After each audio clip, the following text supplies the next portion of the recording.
Hi students, मैं अश्विन। आज से हम लोग एक नया बैच स्टार्ट कर रहे हैं। रीडिंग कॉम्प्रिहेंशन, क्लोज टेस्ट और पैराजम्बल्स का। देखिए, कोई भी एग्ज़ाम हो, किसी भी एग्ज़ाम में रीडिंग कॉम्प्रिहेंशन यानी कि आरसी, क्लोज टेस्ट और पैराजम्बल्स ये ज़रूर देखने को मिलते हैं। चाहे वो एसएससी का कोई एग्ज़ाम हो, आईबीपीएस बैंक का कोई एग्ज़ाम हो या डिफेंस का कोई एग्ज़ाम हो, हर जगह आपको रीडिंग कॉम्प्रिहेंशन मिलेगा, क्लोज टेस्ट मिलेगा, पैराजम्बल्स मिलेंगे। और ये वो सेक्शंस हैं जिनमें मोस्ट ऑफ द स्टूडेंट्स को समस्याएं होती हैं, लैक करते हैं students. Generally students problems face करते हैं इन सेक्शंस में, स्कोर अच्छा नहीं आ पाता। थ्रू दिस बैच मैं आप लोगों की इसी वीकनेस को दूर करने का प्रयास करूंगा। हमारा यही पर्पस होगा कि मिल करके ये जो आपकी प्रॉब्लम्स हैं कि आरसी में अच्छा स्कोर नहीं हो रहा, क्लोज टेस्ट में अच्छा स्कोर नहीं हो रहा, पैराजम्बल्स में कई बार सही हो रहा है, कई बार सही नहीं हो रहा, तो ये वीकनेस जो है वो दूर की जाए। ठीक है। ये पहला लेक्चर है, आप इसे डेमो सेशन के रूप में भी ले सकते हैं। बैच का ये पहला लेक्चर स्टार्ट करने से पहले मैं इस बैच के बारे में थोड़ा सा ब्रीफ कर दूं आप सभी का। वो देखिए, इस बैच में आपको 100+ वीडियोस मिलेंगे। जैसा ये वीडियो होने जा रहा है, ऐसे ही 100 से ज़्यादा और वीडियोस आप सभी को मिलेंगे। इस बैच की जो टोटल फी है वो 499 है, यानी कि 499 है। अभी ये फी है, कुछ दिन के बाद इस फी को डेफिनेटली बढ़ा दिया जाएगा। और इस बैच की जो वैलिडिटी है वो 1 ईयर की होगी फ्रॉम डेट ऑफ परचेज। जिस दिन से आप इस बैच को बाई करेंगे उसके 1 साल तक इस बैच को आप एक्सेस कर सकेंगे। ठीक है। जो भी वीडियोस होंगे वो पड़े रहेंगे, वो कहीं जाने वाले नहीं हैं। चलिए स्टार्ट करते हैं आज के इस पहले लेक्चर को और देखते हैं कि आगे आरसी है, क्लोज टेस्ट है या पैराजम्बल्स है। देखिए, सामने स्क्रीन पे आपको क्लोज टेस्ट दिख रहा है, क्लोज टेस्ट नंबर 1। ऑप्शंस भी देख लेते हैं पहले तो सारे। जी, 5 ऑप्शंस है, 5 ऑप्शंस वाला क्लोज टेस्ट है। पढ़िए। The Gujarat high court has recently, ये प्रेजेंट टेंस में बना हुआ सेंटेंस है। फिर ऑप्शंस है कम्यूटेड, रिवाइज्ड, सस्पेंडेड और extended the death sentence. Death sentence, ये जो आप लाइन देख रहे हैं ना, डेथ सेंटेंस का मतलब होता है सजा। ये जो आप सेंटेंस वर्ड देख रहे हैं ना, इसका मतलब पनिशमेंट से होता है। किससे होता है? पनिशमेंट से होता है। अच्छा, और फिर ये याद रखिएगा। आगे बढ़ते हैं, नंबर 2। फिर स्पेस है, ऑप्शन से गिवन। ऑप्शन देखिए, गिवन है, रेंडर्ड है, मेटेड है और अवॉर्डेड है। मैं पहले ऑप्शन नंबर 2 को फिल करता हूं, अवॉर्डेड होगा इसका सही आंसर। हमेशा याद रखें कि सजा जब दी जाती है, जो डेथ सेंटेंस है, ये एक तरीके का पनिशमेंट है। जो भी पनिशमेंट दी जाती है उसके लिए अवॉर्ड वर्ब का यूज करते हैं। थोड़ा सा स्ट्रेंज जरूर लगेगा क्योंकि अवॉर्ड तो एक तरीके से उपहार है। कुछ आपने बहुत अच्छा किया है तो आपको अवार्ड दिया गया, और सजा तो कोई अच्छी चीज नहीं है। पर लीगल डिक्शनरी के मुताबिक जब किसी को कोई पनिशमेंट, कोई सेंटेंस दी जाती है तो कहा जाता है that body has been awarded with this sentence. तो सेंटेंस को यानी कि पनिशमेंट को अवॉर्ड ही किया जाता है। ठीक है। देखिए, जो ऑप्शन नंबर बी में आप रेंडर वर्ब देख रहे हैं, इसको जनरली हेल्प के केस में यूज करते हैं। जब आप किसी की मदद कर रहे हो तो आप हेल्प को रेंडर करते हैं। जैसे ही refuse to render help to us, he refused to render help to us। इस तरीके से गिवन नहीं होगा, मेटेड भी नहीं होगा। अच्छा, the Gujarat high court has recently, death sentence को अगर कम्यूट किया जाएगा तो इसका मतलब है कि सजा को कम किया जा रहा है या सजा को बदला जा रहा है। देखिए, किसी को अगर 5 साल की सजा दी जा रही है और उसे कम्यूट कर दिया जा रहा है, मतलब हो सकता है उसकी सजा को 2 ईयर का कर दिया जाए। तो जब 5 ईयर से 2 ईयर कर दिया गया तो एक कम भी किया गया, साथ ही साथ पनिशमेंट को बदल भी तो दिया गया ना भाई। ड्यूरेशन बदल गई, क्वांटम बदल गया, नेचर बदल गया, तो फिर कम भी हो गया। तो कम्यूट का मतलब सजा को कम करना या बदल देना। रिवाइज जानते ही आप, चीजों को रिवाइज करना, फिर से दोहराना उनको। सस्पेंड करना, अब आप समझिए, सस्पेंड तो किसी व्यक्ति विशेष को किया जाता है। आप किसी की सजा को कैसे सस्पेंड कर सकते हैं भाई? ऑप्शन नंबर 1 में सस्पेंडेड कैसे आ सकता है?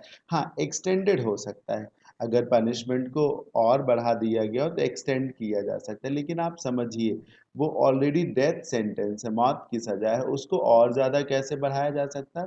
वो तो एक तरीके से सुपरलेटिव डिग्री है ना। मान लीजिए गुड दिया हो तो आप बेटर कर सकते हैं, बेटर दिया हो तो बेस्ट कर सकते हैं, बेस्ट ही दिया हो तो उसको आगे कैसे ले जाएंगे?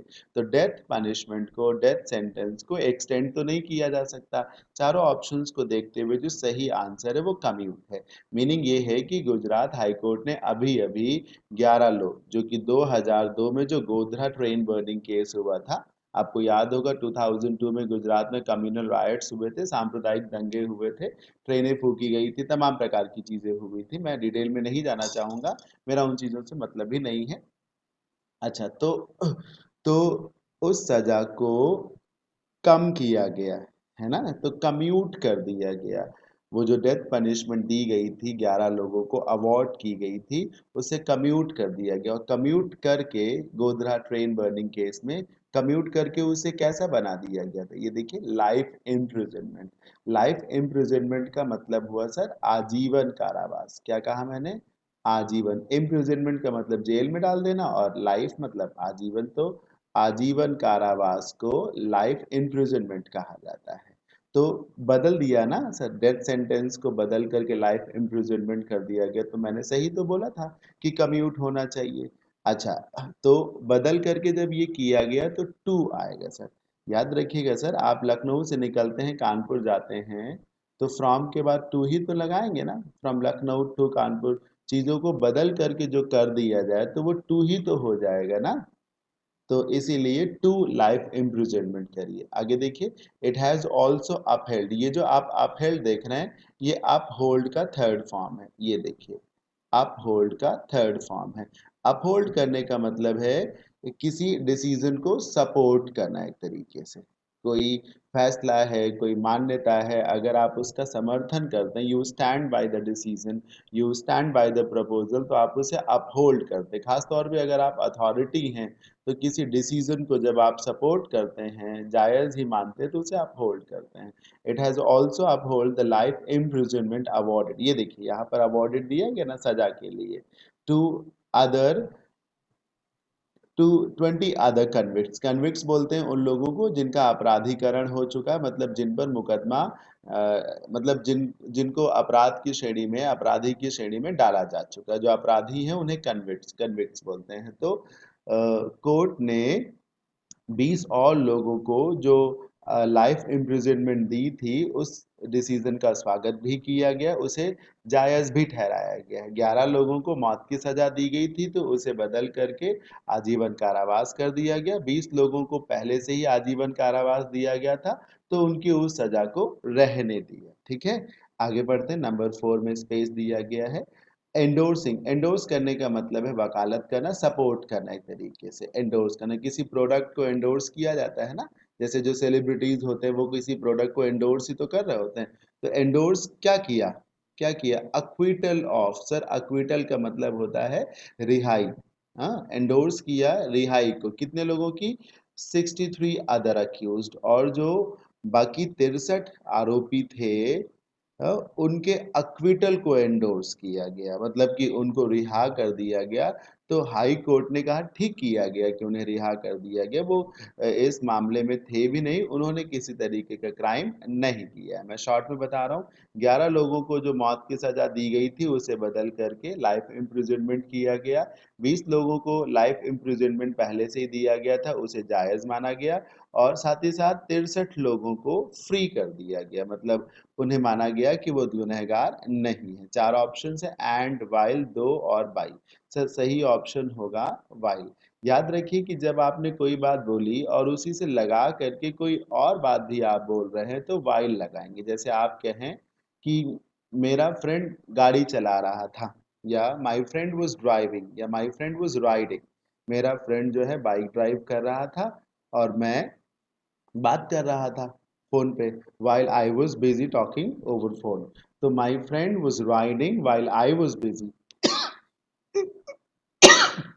तो जब किसी एक चीज के साथ, एक्सक्यूज मी, जब किसी एक चीज के साथ दूसरी चीज को भी जोड़ दिया जाए तो उसे वाइल करके ही लिखा जाता है। इतने लोगों को बोला कि ठीक है इन लोगों को सजा दी गई है, या जबकि इतने लोगों को, ऐसे बोला था, जबकि इतने लोगों को बोला कि वो जा सकते हैं।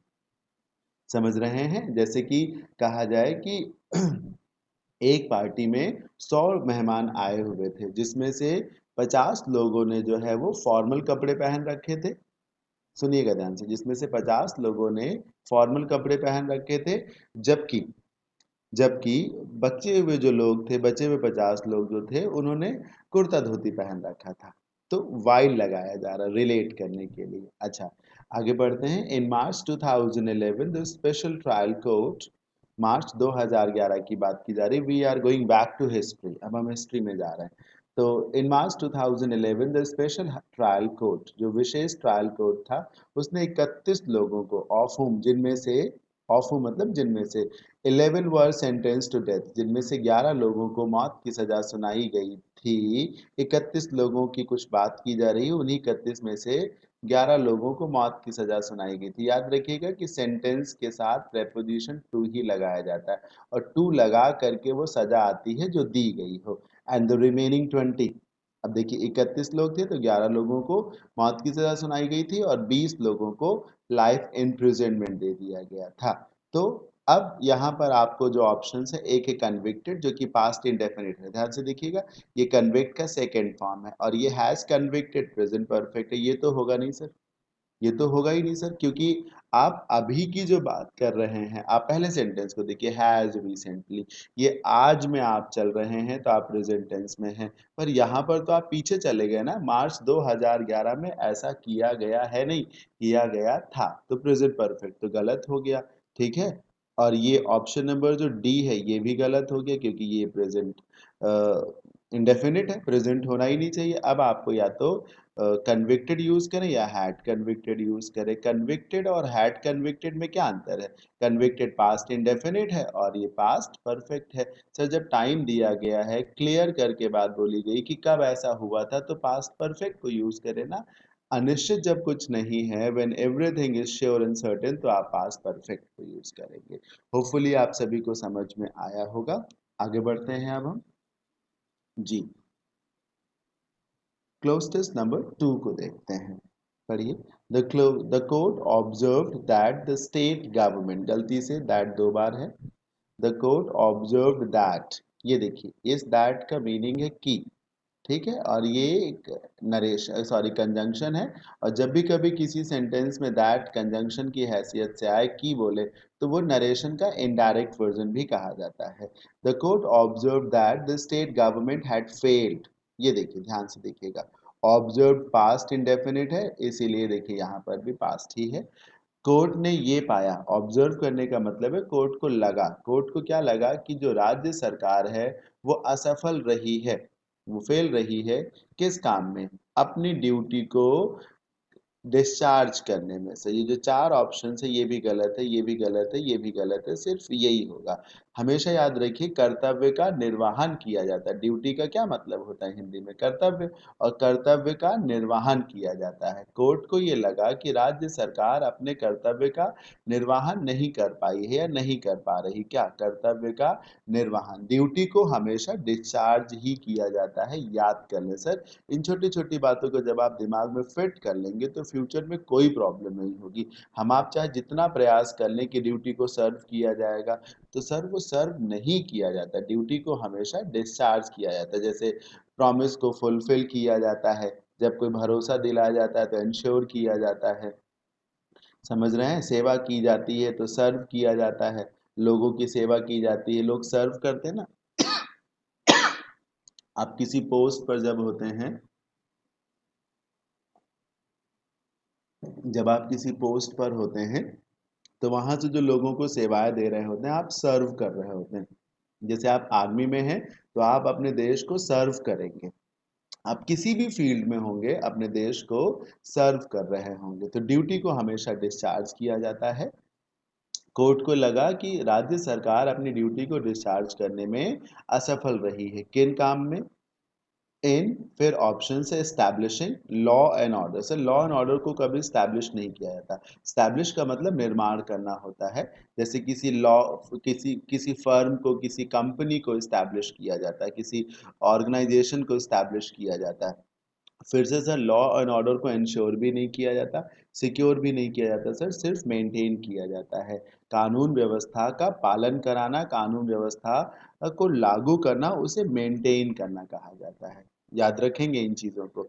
तो in maintaining law and order during the incident, उस घटना के दौरान। देखिए इंसिडेंट कोई घटना है और उसके आगे चूंकि आर्टिकल दा लगाया गया, तो इसका मतलब है किसी निश्चित घटना की बात की जा रही है। तो कोर्ट को लगा कि राज्य सरकार अपने कर्तव्यों का निर्वहन करने में असफल रही है। कौन से कर्तव्य? कि घटना के समय लॉ एंड ऑर्डर को मेंटेन नहीं कर पाई। ठीक है। एंड अब ध्यान से देखिएगा सर, ये जो एंड कंजंक्शन है, ये एक सेंटेंस है जिसका सब्जेक्ट द कोर्ट है। अभी तक आप सेंटेंस के फुल स्टॉप पे नहीं पहुंचे हैं, और मैं आपको बता दूं ये पूरा का पूरा पैराग्राफ एक सेंटेंस है जिसका सब्जेक्ट द कोर्ट है, फिर ऑब्जर्व्ड है, फिर आगे लिखा गया, और यहाँ पर भी वर्ब लगाई जाएगी, वो वर्ब भी कोर्ट की ही होगी। आप ऑप्शन देख लीजिए, ये देखिए ये सारी वर्ब ही तो है, ये देखिए वर्ब ही तो है, और ये वर्ब किसकी है? कोर्ट की वर्ब है। कोर्ट ने ये पाया, और फिर इट आया है गवर्नमेंट के लिए, और गवर्नमेंट से निवेदन किया। देखिए प्लीड मतलब होता है गिड़गिड़ाना। आपको क्या लगता है? गिड़ाना। आपको क्या लगता है कोर्ट गिड़गिड़ाएगा? नहीं, तो ये नहीं आएगा।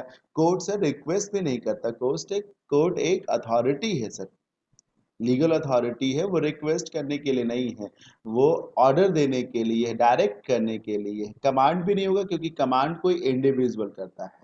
जैसे जो आपका ऑफिसर होगा, जो आपका सीनियर होगा, जो इंचार्ज होगा, वो कमांड करेगा, या फिर आप किसी कंप्यूटर को कोई कमांड देते हैं। ठीक है, इंडिविजुअल कमांड करता है।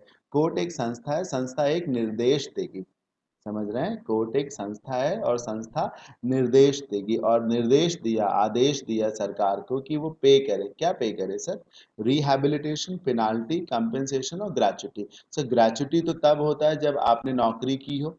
ग्रेच्युटी तो तब होता है जब आपने किसी तरीके की नौकरी की हो, रिटायरमेंट के समय आपको जो पैसा मिल रहा हो, उसको ग्रेच्युटी कहा जाता है। तो ये तो नहीं होना चाहिए। पेनाल्टी सजा, कंपेंसेशन मुआवजा। अब याद रखिए सर, जब भी कभी सरकार की तरफ से, संस्था की तरफ से कोई गलती हुई है, आगे पढ़िए ना, 10 लाख रुपए दिए जाने हैं each to the families of 59 person. 59 लोगों के परिवारों को 10-10 लाख रुपए दिए जाने हैं। तो ये जो 10-10 लाख रुपए दिए जाने हैं, ये किस रूप में होंगे? पेनाल्टी के रूप में नहीं। पेनाल्टी के रूप में दिए कहाँ जाते हैं? वसूले जाते हैं, तो पेनाल्टी भी नहीं होगा सर, मुआवजा दिया जाएगा। ठीक है, जब ये माना जा रहा है कि गलती की गई है, तो एक तरीके से मुआवजा ही तो दिया जाएगा। तो कंपेंसेशन, पे इट टू पे कंपेंसेशन ऑफ। देखिए जब भी कभी पैसे की बात की जा रही है, तो रिहैबिलिटेशन भी नहीं है सर। जब आर्थिक रूप से कुछ मदद की जा रही है, तो वो कंपेंसेशन है, मुआवजा दिया जा रहा है। रोड एक्सीडेंट में किसी की जान चली गई, तो फैमिली को कंपेंसेशन मिलेगा, रिहैबिलिटेशन नहीं मिलेगा। रिहैबिलिटेशन का मतलब है बच्चों को पढ़ाया जाए, नया घर दिलाया जाए, वो पुनर्वास है, पूरी बात है। यहाँ तो सिर्फ पैसे दिए जा रहे हैं, तो ये कंपेंसेशन में आएगा। तो फैमिली को 10-10 लाख रुपए का कंपेंसेशन दिया गया 59 लोगों की फैमिली को। कौन से 59 लोग? जो कि ट्रेन में लगी आग में किल, लॉस्ट, अबैंडन्ड और सकम। सर अबैंडन्ड का मतलब तो त्यागना होता है, ये क्यों आएगा? अबैंडन तो आपने कोई गद्दी त्याग दी, तो वो अबैंडन तो होगा नहीं। सकम का मतलब होता तो घुटने टेक देना ही होता है, मौत के आगे घुटने टेक देना, मर जाना। लेकिन उसका तरीका क्या है? सकम लिखा जाता है, फिर सकम के साथ प्रेपोजिशन टू लगाया जाता है। तो जैसे मान लो कोई किसी बीमारी से पीड़ित हो, तो सकम टू डिजीज। चोट लग गई हो, तो सकम टू इंजुरीज। ये तरीका है लिखने का। यहाँ कहाँ लिखा है किन चीजों के आगे घुटने टेके? डिजीज है ना इंजरीज है, तो सकम्ड भी नहीं होगा सर। किल्ड और लॉस्ट में से आप किल्ड का यूज करिए, क्योंकि लॉस्ट का मतलब मर जाने से तो होता नहीं है, खो जाने से भी हो सकता है। ट्रेन फायर में, ट्रेन में आग लगी, तो इतने लोग जो है वो मर गए होंगे। और हमेशा याद रखें कि जो नेचुरल डेथ है, उसके लिए डाई का इस्तेमाल करते हैं, आई और जब भी कभी ऐसी डेथ होती हैं जैसे रोड एक्सीडेंट हो गया, ट्रेन एक्सीडेंट हो गया, वो सब जैसे कि किसी ने हमला कर दिया, ये न्यूक्लियर अटैक हो गया, तो वो एक तरीके से किल ही कहा जाता है। तो ये था क्लोज टेस्ट नंबर 2। होपफुली समझ में आ रहा होगा आप सभी लोगों को। चलिए आगे बढ़ते हैं। हाँ कॉम्प्रिहेंशन को देखिए। Nobody can argue that the acquisition of knowledge, मैं ये बता दूं कि ये जो भी आप वीडियो लेक्चर देख रहे हैं इसका पीडीएफ डॉक्यूमेंट जो है वो आपको भी दिया जाता है, मतलब दिया जाएगा, उसका पीडीएफ डॉक्यूमेंट ऑलरेडी आप तक पहुंच चुका है। ये जो आप देख रहे हैं इसके साथ साथ पीडीएफ भी मिल रहा हुआ है। हर लेक्चर का वीडियो सेशन तो होगा ही होगा, पीडीएफ डॉक्यूमेंट भी आपको मिल जाएगा और पहले ही मिल जाएगा सबको। तो nobody can argue that the acquisition of knowledge is more fun and easier with computers। कोई ये इस बात पे तर्क नहीं कर सकता कि जब नॉलेज को गेन करने की बात है, एक्विजिशन ऑफ नॉलेज का मतलब है उसे हासिल करना, एक्वायर करना मतलब गेन करना, हासिल करना, बहुत फनी है और कंप्यूटर्स के साथ कुछ सीखना इजियर भी है बहुत ज़्यादा। The mayor activity of touching, मात्र आपको टच करना है, एंड एक्सप्लोरिंग दिस डिवाइस, अगर आप सिर्फ माउस को टच करें, थोड़ा सा इस डिवाइस को, कंप्यूटर को एक्सप्लोर करें, constitutes an enjoyable task for a child. ठीक है, उसी से बच्चे को बड़ा अच्छा लगने लगता है। देखिए ना, एक छोटे से बच्चे को एंड्रॉयड फ़ोन दीजिए, स्मार्टफ़ोन दीजिए, वो उसी में हल्का-फुल्का टच करेगा, दाएँ-बाएँ चीज़ें होंगी, उसको उसी में बहुत अच्छा लगने लगेगा।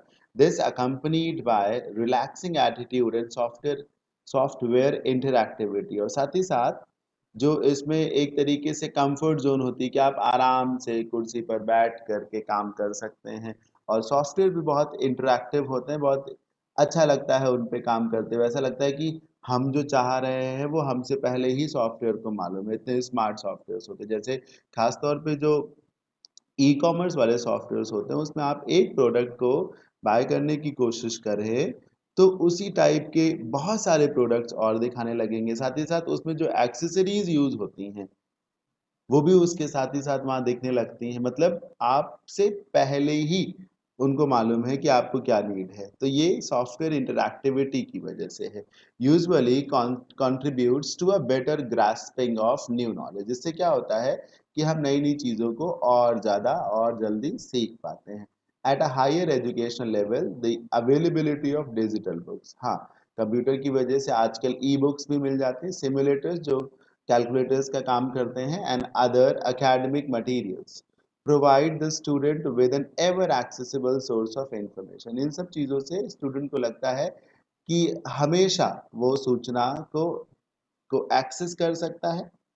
Ever accessible source of information का मतलब है जो हमेशा आपके सेवा में रहे, जिसे आप हमेशा यूज कर सके, that otherwise would not be eight hand. अगर डिजिटल ना होता, कंप्यूटर्स ना होते, तो फिर संभवतः ये सारी चीजें 24/7 पॉसिबल ना होती। But besides the increasing complexity and behavior of intelligent software, which is usually embedded in the academic digital material, the need for human interaction in the learning process will always be present। ये कहा जा रहा है कि software चाहे जितने ज़्यादा interactive क्यों ना हो, चाहे जितनी कॉम्प्लेक्सिटी से, मतलब जितना दिमाग लगा करके सॉफ्टवेयर को बनाया जाए, चाहे जितनी आर्टिफिशियल इंटेलिजेंस क्यों ना डाल दी जाए, कंप्यूटर को ह्यूमन इंटरेक्शन की ज़रूरत हमेशा पड़ती रहेगी। ये देखिए,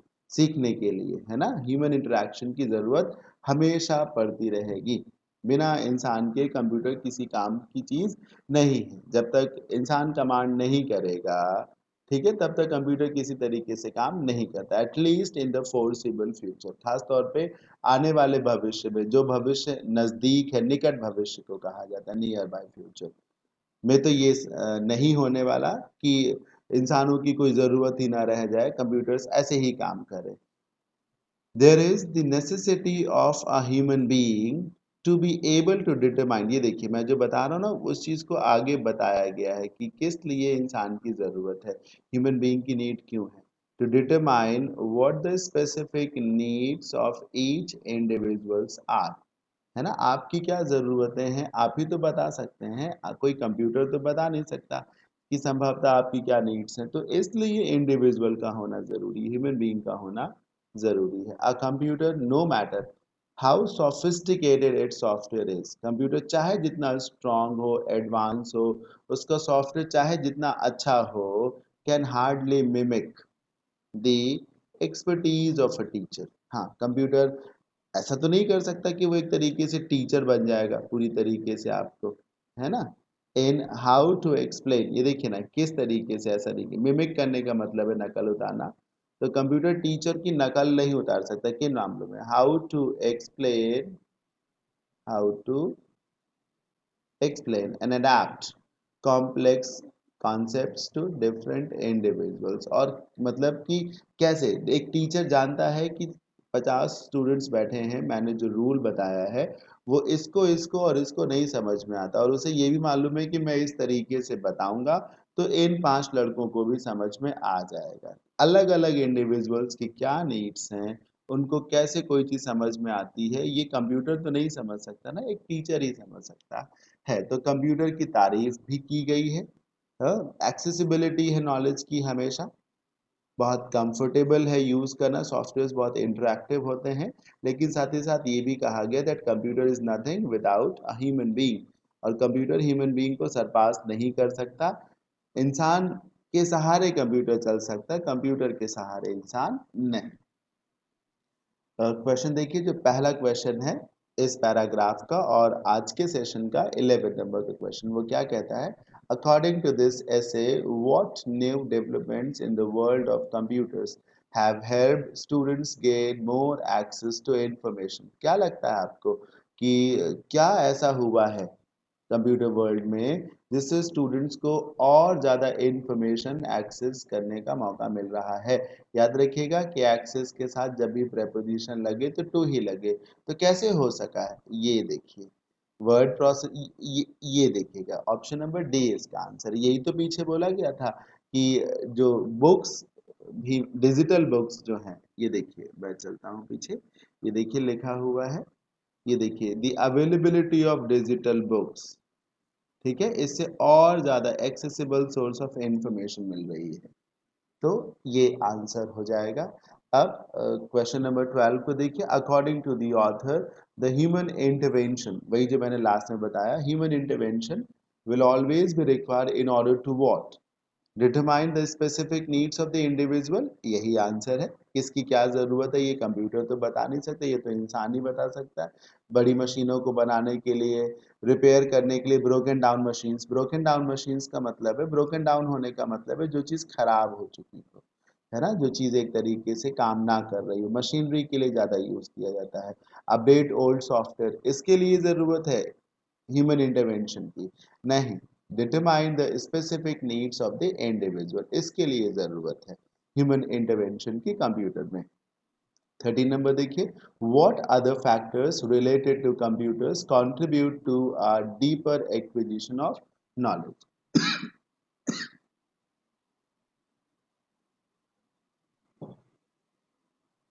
हम्म, किन कारणों के चलते, किस वजह से, कौन से वो फैक्टर्स हैं जिसके सहारे आप कंप्यूटर का यूज करके बहुत गहराई में नॉलेज को गेन कर सकते हैं। क्या option number A prompt response and accuracy, ये तो बताया नहीं क्या कि कंप्यूटर बहुत तेजी से काम करता है। प्रॉम्प्ट रिस्पांस का मतलब है तुरंत, जैसे कि ये जो एम्बुलेंस सर्विस है स्टेट गवर्नमेंट की, आपने उस पर कॉल किया इमरजेंसी में और वो with in 5 minutes, with in 10 minute जो आपने एक्सपेक्ट किया हो उससे पहले ही आ जाए, तो आपको क्या लगेगा कि रिस्पांस वाज वेरी प्रॉम्प्ट। ठीक है, प्रॉम्प्ट, जैसे वो देखिए पिज्ज़ा वाले बोलते हैं कि अगर 30 मिनट्स में डोमिनोज का पिज्ज़ा डिलीवर ना हुआ तो फ्री ऑफ कॉस्ट हो जाता है। तो जो डिलीवरी बॉयज हैं डोमिनोज के, उनको बताया जाता होगा कि you people need to be prompt all the time, हमेशा आपको बहुत ही अलर्ट रहना होगा, प्रॉम्प्टली चीज़ों को डिलीवर करना होगा, प्रॉम्प्ट डिलीवरी को इंश्योर करना होगा। तो ये तो नहीं बोला गया। Convenience of users and design, ये भी नहीं बताया गया, डिज़ाइन की तो कहीं बात ही नहीं हुई। User friendliness and easy accessibility, ये हो सकता है, बिल्कुल हो सकता है, आसानी से यूज़ किया जा सकता है। और ये जो डी है ये होगा क्योंकि ये साफ साफ लिखा हुआ है, relaxing attitude and software interactivity. पीछे पैराग्राफ में हूबहू ये लाइन लिखी हुई है, क्योंकि यही लाइन लिखी हुई है इसीलिए हम इसी को चूज करेंगे। नंबर 14 देखिए, the computers make learning easier is a fact. Computers की वजह से सीखना सरल हो गया, ये वो बात है जिसे हर कोई रिजेक्ट करता है? नहीं।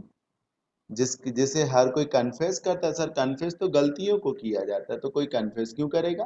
कन्फेस करने का मतलब है एडमिट करना that you have done something wrong. Contested by a few, contest करने का मतलब है चैलेंज करना।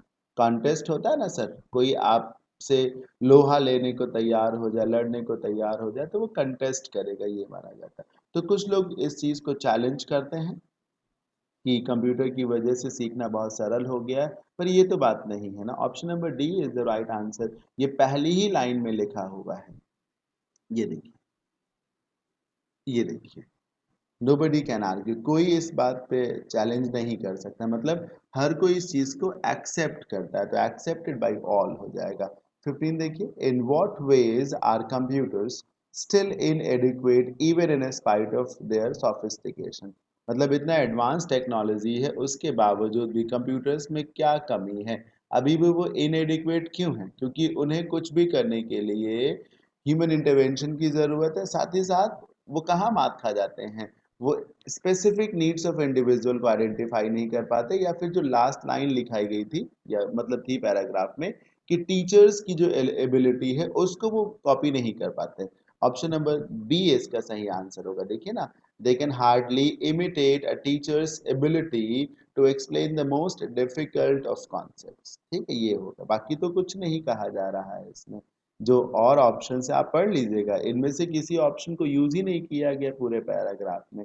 तो ये था कॉम्प्रिहेंशन, होपफुली आपने एंजॉय किया होगा। मैं आपको बताऊं कि जब आप कॉम्प्रिहेंशन को देख रहे हो तो उसको ठीक से पढ़ ले, चांस हो तो अंडरलाइन करते हुए हल्का फुल्का चले। हालांकि आजकल सारे एग्जाम्स ऑनलाइन हो गए तो अंडरलाइन करने का चांस लगभग नहीं मिलता है, फिर भी और ठीक से उसको पढ़ लें, अपने आप जो क्वेश्चंस होंगे उनके ऑप्शंस के सहारे सब कुछ अच्छा ही होता जाएगा। हाँ, ये याद रखें कि एक अप्रोच डेवलप करनी होती है, और वो अप्रोच डेवलप तब होती है जब आप बहुत सारे कॉम्प्रिहेंशंस को अटेम्प्ट करते हैं। आप 100, 150, 200 कॉम्प्रिहेंशंस को अटेम्प्ट करिए, वो भी लेकिन लगातार 6 मंथ्स के भीतर आप ये काम कर डालिए, अपने आप आपका आरसी बेस्ड स्कोर जो है वो अच्छा होने लगेगा। ये नहीं कि आप 2 साल में 100 कॉम्प्रिहेंशन सॉल्व किए, नहीं। Make it your habit, regular तरीके से आप कॉम्प्रिहेंशन को, क्लोज टेस्ट को, या पैराजम्बल्स को, खास तौर पे कॉम्प्रिहेंशन और पैराजम्बल्स को अगर आपने कुछ समय तक 3, 4, 5 महीने ढंग से इनकी प्रैक्टिस कर ली तो निश्चित रूप से इनमें स्कोर आपका अच्छा हो जाएगा। चलिए आगे बढ़ते हैं। पैराजम्बल्स, पहला पैराजम्बल है, इसमें आप देख सकते हैं कि सेंटेंस नंबर 1 और हाँ हाँ जी, सिर्फ पहले सेंटेंस को अरेंज करके दिया गया, यानी कि you people have been told कि कहाँ से ये पैराग्राफ स्टार्ट होना है। तो पढ़िए उसको, the problems that confront, the problems that confront, confront का मतलब है एक तरीके से चैलेंज करना, कन्फ्रंट करने का मतलब है ऐतराज करना, मुसीबत डालना किसी के आगे, हिंडर करना जिसको कहा जा सकता है। तो जो समस्याएं जो हायर एजुकेशन के राह में एक तरीके से रोड़ा है, वो चीजें जो उच्च शिक्षा की राह में रोड़ा है भारत में, वो कौन कौन सी हैं? दिमाग खर्च करिए। आप ने अपने एक सेंटेंस को शुरू किया और शुरुआत में आपने लिखा है द प्रॉब्लम्स, दिख रहा है आप सभी को? द प्रॉब्लम्स, ये से द प्रॉब्लम्स सब्जेक्ट है, इसके बाद आनी चाहिए वर्ब, लेकिन आपने कंजंक्शन दैट लगाया, इनफैक्ट ये रिलेटिव प्रोनाउन दैट है जो, और आपने इसे एक कॉम्प्लेक्स सेंटेंस बना दिया। तो क्या किया जाएगा, जो सब्जेक्ट है द प्रॉब्लम्स, इस क्लॉज की, ये जो मैं आपको अंडरलाइन करके दिखा रहा हूँ ना, ये जो क्लॉज है इसके एंड होने का वेट करेगा, और ये क्लॉज यहाँ पे एंड हो गई। अब प्रॉब्लम्स नाम का सब्जेक्ट अपनी वर्ब लगाएगा। ये देखिए वर्ब, मुझे पूरी उम्मीद है आपको इशारा मिल गया होगा कि कहाँ से स्टार्ट होगा। ये देखिए आर लिखा है ना, are low rates of enrolment, ये बताया भी जा रहा है प्रॉब्लम्स जो उच्च शिक्षा की राह में जो रोड़े हैं वो क्या हैं, लो रेट्स ऑफ एनरोलमेंट, मतलब कम लोग जो हैं एनरोल कराते हैं अपने आप को, एडमिशन के लिए बोलते हैं। अनइक्वल एक्सेस टू अपॉर्चुनिटीज, और सबको एक समान सुविधाएं भी नहीं मिलती हैं। किसी को महंगे कॉलेज में पढ़ने का चांस मिलता है तो किसी को बहुत ही बेकार कॉलेज में पढ़ना पड़ जाता है ना। हाँ, तो ये है, ये समस्याएं हैं कि लो रेट्स ऑफ एनरोलमेंट है, अनइक्वल एक्सेस टू अपॉर्चुनिटीज है। क्यू से स्टार्ट करें। अब ऑप्शन नंबर ए और डी को तो किल कर दें, दो ही ऑप्शन है, क्यू पी और क्यू एस। अगर आप जान जाए कि क्यू के बाद पी आएगा या फिर क्यू के बाद एस आएगा तो आगे की चीजें इजी हो जाएंगी। पढ़िए। अच्छा, अपॉर्चुनिटीज, हम पहले तो पी को पढ़ते हैं या फिर एस को देख लेते हैं। एस को देखिए ना, and poor quality of infrastructure. ये देखिए सर, अपॉर्चुनिटीज के ठीक बगल में कॉमा लगा हुआ। हमेशा ये हेल्प नहीं मिलती पर कई बार मिलती है। तो और भी चीज़ें हैं, जो जो प्रॉब्लम्स हैं वो सिर्फ यही दो नहीं हैं। हाँ, और भी हैं, और वो कहाँ लिखी हैं, and poor quality of infrastructure and lack of relevant content. मतलब बहुत ही खराब जर्जर हालत में जो बिल्डिंगें होती, इंफ्रास्ट्रक्चर बहुत खराब होता है, फैसिलिटीज़ नहीं होती। इंफ्रास्ट्रक्चर में फैसिलिटीज़ भी आती, जैसे कोई कंप्यूटर साइंस का प्रोग्राम है तो उसके लिए कंप्यूटर चाहिए होंगे। केमिस्ट्री की लैब हो तो वहाँ पर सारे इंस्ट्रूमेंट्स होने चाहिए, अपैरेटस जिनको कहा जाता है। तो वो क्वालिटी इंफ्रास्ट्रक्चर ना हो। लैक ऑफ रेलेवेंट कंटेंट, मतलब अच्छा कंटेंट ना हो, मतलब वो पढ़ाई पढ़ाई जा रही है जिसका प्रैक्टिकल यूज कहीं होना ही ना हो। तो ये समस्याएं हैं, तो क्यू के बाद एस लगाया जाएगा। बस ये दो सेंटेंसेस बन गए, देखिए फुल स्टॉप भी लगा हुआ है। अब P R, with new moves being planned at the government level, चूंकि कहा जा रहा है कि सरकार अपने स्तर पर नई कुछ योजनाएं बना रही है। इट इज नेसेसरी, इसके साथ ये जरूरी हो जाता है, to find concrete solutions to these problems. ये देखिए क्या लिखा है, दीज प्रॉब्लम, वही प्रॉब्लम जो नंबर वन में बताई गई। ये छोटी छोटी बातें आपको ध्यान में रखनी चाहिए कि अब जब नई चीजें प्लान की जा रही हैं, ये जरूरी है कि मजबूत समाधान निकाला जाए इन्हीं समस्याओं को। कौन कौन सी, low rates of enrolment, unequal access of opportunities, poor quality of infrastructure and lack of relevant content. ठीक है, and build on earlier efforts, तो जो पहले के प्रयास किए गए हो उन्हीं प्रयासों पे आगे भी बढ़ना चाहिए। मुझे पूरी उम्मीद है समझ में आ गया होगा क्यू एस पी और आर। ये जो मैंने सब्जेक्ट और वर्ब का कॉन्सेप्ट बताया है, अक्सर स्टूडेंट्स रीअरेंजमेंट में इस कॉन्सेप्ट पे ध्यान नहीं देते हैं। अगर आप ध्यान देंगे तो निश्चित रूप से आपकी ग्रोथ होगी। आगे बढ़ते हैं। 70, जो पहला पैराजिम्बल है, मतलब सॉरी जो दूसरा है, पढ़ते हैं। जो पहला सेंटेंस है इसका S1, और ये देखिए इसमें S6, मतलब इसमें सेंटेंस नंबर 1 और सेंटेंस नंबर 6 को अरेंज करके दिया गया। बीच के जो चार सेंटेंसेस हैं, ये PQRS, इनका ऑर्डर गलत हो सकता है, और चार ऑप्शंस इसमें से दिए गए हैं, QPRS। एक छोटी सी चीज देखिएगा, सारे ऑप्शंस की स्टार्टिंग अलग अलग है। तो अगर आपको सिर्फ एक छोटा सा काम करना है, ये पता करना है कि शुरू में कौन आएगा, क्यू, पी, आर या एस। अगर आपने ये तय कर लिया तो फिर आगे कुछ आपको पता ही नहीं करना है। That would be your answer, और वो भी वही करेक्ट आंसर भी होगा। चलिए पढ़ते हैं। हमेशा याद रखें, ऑप्शंस को देखना बहुत ज़रूरी होता है। ऑप्शंस के सहारे भी आंसर्स पता किए जाते हैं, रीअरेंजमेंट को सॉल्व किया जाता है। अब बहुत छोटा सा काम रह गया हमारे आपके पास, सिर्फ इतना पता करना कि स्टार्ट में क्यू आएगा, पी या फिर आर या फिर एस। तो देखिए, जो समाज के बहुत ही वल्नरेबल सेक्शन है, मतलब जिसको कभी भी नुकसान पहुंचाया जा सकता है ना, जो किसी भी वक्त डाइवर्ट इजीली हो सकता है, जिसे बहुत आसानी से इन्फ्लुएंस किया जा सकता है, अपने चंगुल में फंसाया जा सकता है, छात्रों को भड़काना बहकाना बड़ा इजी होता है। तो यही लिखा है, वो कौन है, स्टूडेंट्स हैं। ठीक है, अब पी, क्यू, आर और एस देखिए। रिवोल्यूशनरी, अच्छा नंबर 6 को भी पढ़ लेते हैं। How ever if these become वॉलेंट, ध्यान से देखिएगा सर, हालांकि अगर ये वॉलेंट हो जाए, ये जो दीज लिखा हुआ है, ये जिस भी नाउन की तरफ से आया है वो ही नाउन S6 से पहले होगा। हाँ, ये जो दीज प्रोनाउन है इसका नाउन भी तो होगा और नाउन इससे पहले होगा। तो अगर हमें पता चल जाए कि दीज जो कि डेमोन्स्ट्रेटिव प्रोनाउन है, इसका नाउन कौन सा है, तो हम उसी को लास्ट में फिट कर देंगे। एस होगा, क्यू होगा, एस होगा या क्यू हो। ये भी देखिए सर, यहाँ भी आपको हेल्प मिल रही है कि लास्ट में या तो एस हो सकता है या फिर क्यू हो सकता है। तो चलिए पढ़ते हैं। They are to be taught that without discipline they can not get proper education. उन्हें ये बताया जाने की जरूरत है। दे जो है, अब हम ये तय कर रहे हैं बॉस कि एस लास्ट में आएगा या फिर क्यू लास्ट में आ जाएगा। इतनी बात अगर पता चल गई तो कुछ नहीं करना पड़ेगा सर, सही में बता रहा हूँ, लगभग कुछ नहीं करना पड़ेगा, इजी हो जाएगी चीजें। तो उन्हें ये सिखाया जाने की जरूरत है कि बिना डिसिप्लिन के, मैं एस को पढ़ रहा हूँ, बिना डिसिप्लिन के वो प्रॉपर एजुकेशन को नहीं हासिल कर सकते, है ना। उन्हें अच्छी शिक्षा तभी मिल सकती है जब वो डिसिप्लिन्ड हो एक तरीके से। अच्छा, अब पढ़ लेते हैं हम क्यू को भी।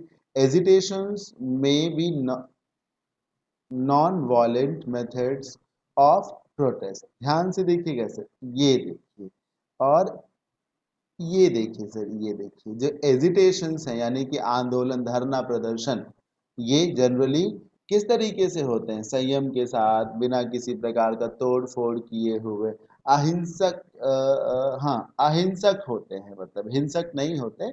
जनरली जो आंदोलन होते हैं वो अहिंसक ही होते हैं। कभी कभी वो हिंसक भी हो जाते हैं अगर उन्हें प्रॉपरली चैनलाइज ना किया गया हो। तो एजिटेशंस जो है वो नॉन वॉलेंट मेथड ऑफ प्रोटेस्ट में आते हैं। ये देखिए, नॉन वॉलेंट को वॉलेंट से रिलेट कर लीजिए। और ये जो एजिटेशंस, आप समझ पा रहे होंगे मेरी बात को, ये जो एजिटेशंस नाउन आप देख रहे हैं प्लूरल फॉर्म में है, और ये कोई व्यक्ति तो है नहीं, तो इसकी तरफ से प्रोनाउन में दी आ सकता है। तो लास्ट में क्यू होगा, ये गलत, ये भी गलत। अब पी और एस में से क्या हो सकता है? देखिए, रेवोल्यूशनरी, पी को, एस को तो हम पढ़ ही चुके हैं कि उन्हें ये सिखाया जाने की जरूरत है कि डिसिप्लिन बहुत जरूरी है। पी को पढ़ते हैं, the revolutionary and new fledged ideas. देखिए, मैं आपको समझा रहा हूँ इसलिए टाइम लग रहा है। जब मैं अपने लिए सिर्फ करूँ तो अब तक ऐसे 4-5 मैंने कर लिए होते। आप भी कर सकते हैं, आप घबराए ना कि यार सर इतना देर लगा रहे जब समझाने में, तो समझा रहा हूँ ना मैं, इसलिए ही देर लग रही है। Revolutionary and new fledged ideas have a great appeal to them. जो क्रांतिकारी आइडियाज होते हैं, इसमें नई नई बातें होती, नई नई योजनाएं होती, नई दुनिया की बात की जाती है, हाँ, उनका उन पे बहुत ज्यादा असर पड़ता है। अब देखिए, तभी तो वल्नरेबल हुए, जिसे आसानी से इन्फ्लुएंस किया जा सके, जिसे आसानी से दंगा फसाद जिसके सहारे कराया जा सके, तो वही तो वल्नरेबल हुए। क्यों दंगा फसाद स्टूडेंट्स के थ्रू कराया जा सकता है? क्योंकि वो वल्नरेबल होते हैं, क्योंकि रेवोल्यूशनरी जो नई नई चीजें हैं, जिनमें जोश की बात हो, उनका उन पे बहुत ज्यादा असर पड़ता है, इसलिए उनको वल्नरेबल कहा गया। सर पी से स्टार्ट करिए ना सर। पी के बाद आर देखिए, सिंस दे कैन नॉट, ये देखिए कितना बढ़िया कनेक्शन है। Since they can not resist, क्योंकि, सिंस मतलब क्योंकि, वो रेजिस्ट नहीं कर सकते, रोक नहीं सकते किसको? The charm of persuasion.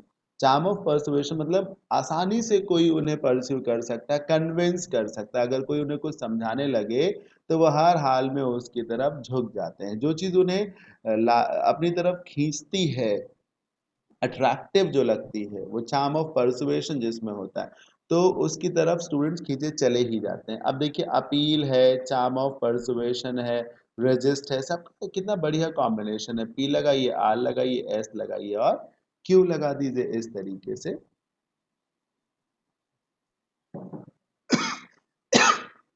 ये भी अरेंज हो जाता है, पी आर एस क्यू। तो बॉस, ये था रीडिंग कॉम्प्रिहेंशन पैराजम्बल्स का सेशन नंबर 1, जैसे जिसे आप लोग डेमो के रूप में भी ले सकते हैं अगर आपको ये अच्छा लगा है और आपको पूरा का पूरा बैच करना है। तो reading comprehension, cloze test and parajumbles के नाम से बैच है, जिसका बैच कोड जो है वो RCPQRS01 है। हालांकि बैच कोड की आपको बहुत नीड नहीं पड़ती, स्टूडेंट्स को ऑलरेडी बैच में जो एडमिन है वो खुद ही ऐड कर देते हैं, तो स्टूडेंट्स को ऐसा बैच कोड की अभी कोई नीड नहीं पड़ती। पूरा बैच जब आप करेंगे तो ऐसे ही कम से कम 100 और वीडियोस आपको मिलेंगे।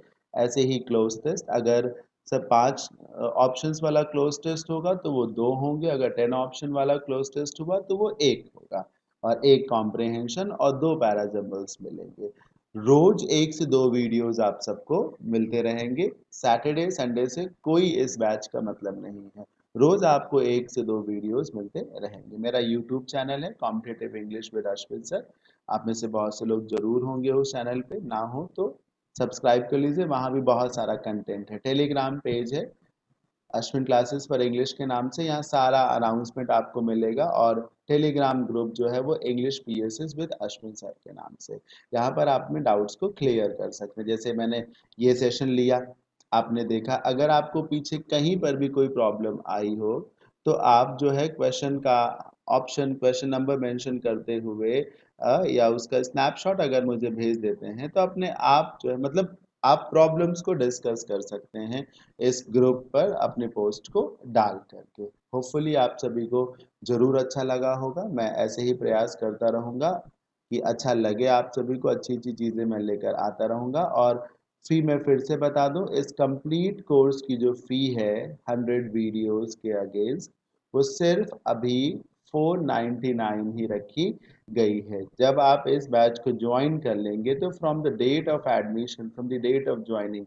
1 ईयर आगे तक इस बैच की वैलिडिटी रहेगी। 1 साल तक इस बैच में पढ़ाए जाने वाले सारे वीडियोस को आप जितनी बार चाहेंगे उतनी बार एक्सेस कर सकेंगे। सर मेरा एक बैच चल रहा है इसी ऐप पर, कंप्लीट इंग्लिश ग्रामर का, जिसकी फ़ी 999 है। अगर आप एक बिगिनर हैं, फ्रेशर हैं, है ना, तो आपको उस ग्रामर बैच को ज़रूर ज्वाइन करना चाहिए। उससे आपको पूरी की पूरी इंग्लिश सीखने को मिलेगी। मैंने एक और बैच लॉन्च किया है सर, सिनोनिम्स एंड एंटोनिम्स का। इस बैच में भी इसके जैसे 100 वीडियोस होंगे कम से कम, और इस बैच की फ़ी है केवल 299। ठीक है। कोई भी फीडबैक हो, कोई भी सजेशन हो, मुझे ज़रूर बताएं। अगर आप मेरा मोबाइल नंबर लेना चाहते हैं तो इट इज़ 9935923221। इस पे आप टेक्स्ट कर सकते हैं, कोई भी डाउट मुझसे पूछ सकते हैं। चलिए अभी के लिए इतना ही। अपना अपना ध्यान रखें। Thank you so much. Bye, take care, stay home, stay safe, stay healthy and keep learning. सीखते रहें, दम लगा के सीखते रहें। Thank you so much. Bye bye, take care, have a good day.